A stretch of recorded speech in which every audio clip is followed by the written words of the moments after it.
firma SportGene tegeleb pärilikkuse testimisega. Et mis on pärilikkus? Et pärilikkus on tegelikult ju erinevate tunnuste pärandumine vanematelt lastele.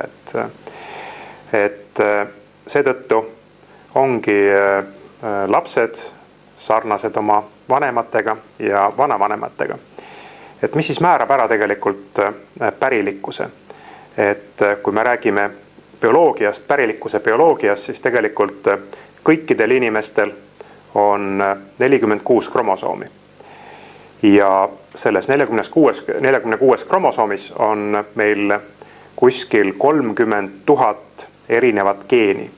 Ja need geenid siis määravad ära või kodeerivad valkusid ja need valgud siis toimetavad meie organismis, meie rakkudes ja vastutavad erinevate bioloogiliste funktsioonide täitmise eest. Ja kui rääkida nüüd pärilikkusest, siis tegelikult kõikidel inimestel on olemas ligikaudu 30 000 geeni.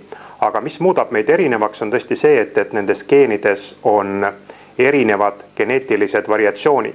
Ja nüüd need variatsioonid tegelikult põhjustavadki seda, et inimesed on üksteisest erinevad ja meil on erinevad tunnused ja meil on erinevad erinev võimekus, erinevad meditsiinilised probleemid ja erinev väljanägemine.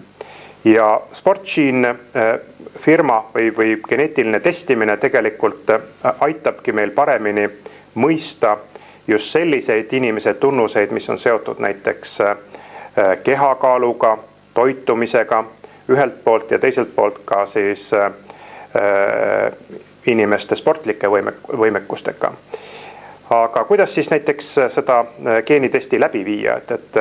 Et üks selline kõige olulisem aspekt võib-olla geenitestide puhul on tõesti see, et inimese geenid ei muutu alates tema sünnist kuni tema surmani. Nii et kogu aeg on olemas meil need samad geenid ja need samad geneetilised variatsioonid, nii et geenitesti tegelikult saab ja tulekski teha ainult võib-olla korra elus. Et kui me oleme selle geenitesti ära teinud, siis tegelikult on meil see informatsioon olemas ja see info tegelikult kehtib alates siis lapse sünnist kuni siis inimese surmani. Ja teine asi on tõesti see, et geenitesti proovi võtmine ei sõltu tõesti sellest, et missugust proovi me analüüsime. Et see pärilikkus baseerub ikkagi sellele, et me analüüsime siis geene ja geenid on siis, asuvad siis inimese DNA-s või pärilikkuse aines. Ja tegelikult see pärilikkuse aine on tegelikult olemas meil kõikides rakkudes, kõikides kudedes, nii et sõltumata sellest, et kas me võtame näiteks inimeselt vereproovi või võtame siit põsekaape rakke, et kõikides nendes rakkudes on olemas DNA, on olemas need samad geenid ja nendes geenides on siis need geneetilised variatsioonid. Nii et sõltumata sellest, kus me selle geeniproovi võtame, me saame analüüsida neid samu geene ja neid samu geneetilisi variatsioone. Nüüd meie firma tegelikult ei tegele meditsiinigeneetikaga. Kui rääkida inimese erinevatest tunnustest, siis tegelikult need tunnused, näiteks kas siis mõne haiguse olemasolu või mõned sellised antropoloogilised tunnused, nagu näiteks pikkus, kehakaal, kehamassi indeks, kõik need sõltuvad ju tegelikult nii geenide kui ka keskkonna koos mõjust.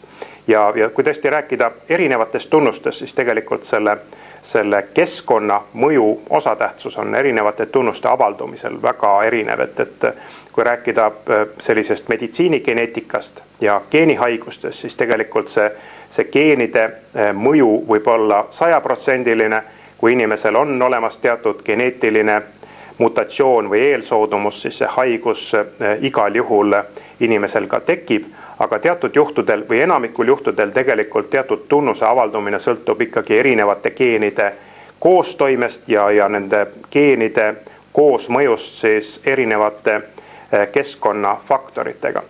Nii et meie SportGene'i puhul me tõesti analüüsime selliseid tunnuseid nagu kehakaal, siis dieedi mõju kehakaalule, sportlikud võimed, et kõik need tunnused tegelikult on ju määratud väga paljude erinevate geenide ja geenivariatsioonide koostoimest ja nende geenide variatsioonide koostoimest siis keskkonnafaktoritega, nii et need on natukene sellised komplekssemad testid, mille puhul me tõesti peame arvestama erinevaid geene, näiteks selle sportlike võimete geneetilise testi puhul meil on 6 geeni ja me analüüsime siis nendes 6 geenis olevaid geneetilisi variatsioone, mis siis annab meile informatsiooni konkreetselt selle inimesega, siis lapse või täiskasvanu siis eelsoodumusest või eeldustest tegeleda edukamalt, kas siis jõudu või kestvust vajavate spordialadega ja siis näiteks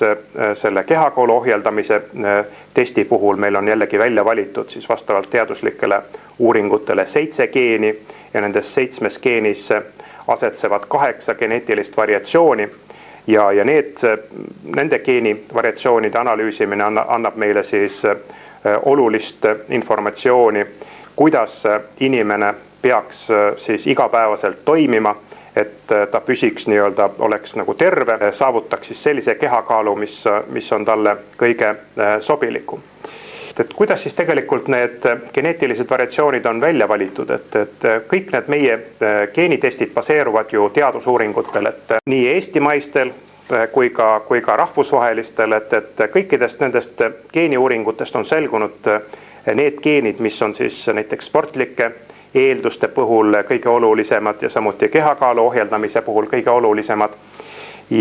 Ja meie siis oleme välja töötanud juba konkreetsed laboratoorsed testid, kuidas neid geneetilisi variatsioone saab analüüsida.